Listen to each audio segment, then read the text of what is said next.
آج ہم زندگی، انسانیت اور کردار سے جڑی کچھ ایسی گہری باتوں پر غور کرنے والے ہیں جو صدیوں سے انسان کو سوچنے پر مجبور کرتی آئی ہیں۔ تو آئیے اس سفر کا آغاز کرتے ہیں۔ چلیں شروعات ہی ایک ایسی پہیلی سے کرتے ہیں جو سیدھا زندگی کی سب سے بڑی حقیقت سے جا ٹکراتی ہے۔ ذرا سوچئے، یہ چند الفاظ ہیں لیکن موت کے بارے میں ہماری پوری سمجھ کو ایک ہی لمحے میں کیسے بیان کر دیتے ہیں۔ تو آئیے ذرا اس عجیب پہیلی کی گہرائی میں اترتے ہیں اور دیکھتے ہیں کہ یہ ہمیں سکھاتی کیا ہے۔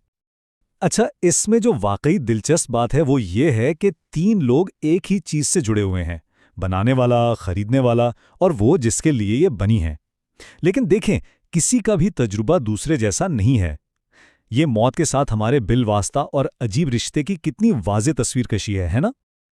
اچھا، تو زندگی کے اختتام کی اس حقیقت سے اب ذرا رخ کرتے ہیں سوال کی طرف کہ زندگی جینی کیسے چاہیے۔ اس حصے میں دیکھتے ہیں کہ ایک بامانی زندگی کی بنیاد آخر کن چیزوں پر رکھی گئی ہے۔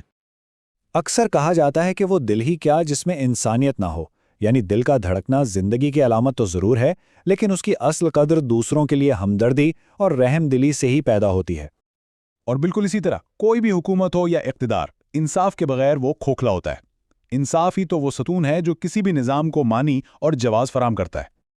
اور پھر بات آتی ہے زبان کی، جس میں مٹھاس نہیں، وہ زبان بھلا کس کام کی؟ ہمارے الفاظ میں جو طاقت ہے نا، اس کا صحیح استعمال ہی اس کی قدر بناتا ہے۔ تو اگر یہ سب چیزیں اتنی اہم ہیں تو پھر وہ کون سے کام ہیں جو کسی کو واقعی انسان کے مرتبے پر فائز کرتے ہیں؟ سوال تو یہ ہے۔ اس حوالے سے تین ایسے خاص کاموں کا ذکر ملتا ہے جو انسانی کردار کو اصل میں بلندی عطا کرتے ہیں۔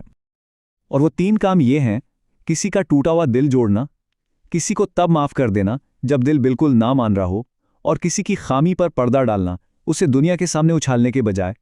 سچ پوچھیں تو یہ کام آسان نہیں، لیکن کہا جاتا ہے کہ انسانیت کی معراج یہی ہیں۔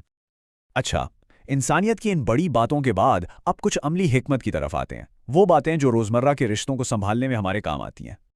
واہ، یہ مثال تو کمال کی ہے۔ جب ناخن بڑھ جائیں تو ہم انگلیاں تھوڑی کاٹتے ہیں، ظاہر ہے ناخن کاٹتے ہیں۔ تو پھر بالکل اسی طرح جب رشتوں میں غلط فہمیاں بڑھ جائیں تو رشتے کو نہیں، اس غلط فہمی کو ختم کرنا چاہیے۔ کتنی سادہ اور گہری بات ہے۔ اور یہ نصیحت بھی بڑی کمال کی ہے کہ اپنے جذبات کے عروج پر اہم فیصلے نہیں کرنے چاہیے۔ غصے میں لیا گیا فیصلہ اور شدید خوشی میں کیا گیا وعدہ دونوں ہی بعد میں پچھتاوے کا سبب بن سکتے ہیں۔ یہ سلائیڈ ماضی اور حال کا ایک بڑا دلچسپ موازنہ پیش کرتی ہے۔ سوچنے کی بات ہے کہ ایک وقت تھا جب گھر کچے تھے پر لوگ سچے تھے۔ آج گھر پکے ہیں لیکن دلوں میں وہ سچائی نہیں رہی۔ یہ ہمیں سوچنے پر مجبور کرتا ہے کہ کیا ہم نے مادی ترقی کی قیمت اپنی اخلاقی قدروں سے چکائی ہے؟ اب ذرا رخ کرتے ہیں ذاتی کردار اور خود انحصاری کی طرف، یعنی انسان کی اپنی ذات کی مضبوطی کی طرف۔ وفاداری اور اصول پرستی کی اس سے خوبصورت مثال اور کیا ہو سکتی ہے؟ تالا ٹوٹنا قبول کر لیتا ہے لیکن اپنی چابی نہیں بدلتا۔ یہ کردار کی پختگی کی ایک زبردست علامت ہے۔ بلندی پر پہنچنے کا شوق ہے تو باز کی طرح بنو، دھوکے باز کی طرح نہیں۔ اپنی طاقت سے اڑان بھرنی چاہیے، دوسروں کو گرا کر اپنی جگہ بنانے کی کوشش نہیں کرنی چاہیے۔ کامیابی کا اصل مزہ تو اپنی محنت میں ہی ہے۔ اور یہ نقطہ بھی بہت اہم ہے کہ زندگی کا سفر اپنے کندھوں پر ہی طے کرنا پڑتا ہے۔ دوسروں کے کندھوں کا سہارا تو بس آخری سفر میں ملتا ہے۔ یہ خود انحصاری کی اہمیت پر ایک تلخ لیکن سچی حقیقت ہے۔ اور اب آخر میں کچھ ایسی باتیں جو اندھیرے میں امید کی کرن اور روشنی کا کام کرتی ہیں۔ یہ بات جتنی سادہ ہے اتنی ہی گہری ہے۔ ان کی قدر کریں جو ہمارے ساتھ ہیں، ان کی تعریف کریں جو زندہ ہیں، کیونکہ مرنے کے بعد کہی گئی اچھی باتیں افسوس ان تک نہیں پہنچتیں۔ اور ہاں، زندگی میں آنے والی مشکلوں سے گھبرانا نہیں چاہیے۔ کیوں؟ اس کی وجہ بہت خوبصورت ہے۔ کیونکہ ستارے بھی تو صرف اندھیرے میں ہی اپنی پوری آب و تاب سے چمکتے ہیں۔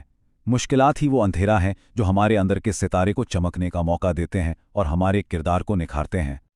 تو اس ساری گفتگو کے بعد یہ سوال پیدا ہوتا ہے کہ ان تمام قیمتی اسباق میں سے وہ کون سا ایک سبق ہے جو آج کی دنیا میں سب سے زیادہ اہم محسوس ہوتا ہے؟ اس پر غور ضرور کرنا چاہیے۔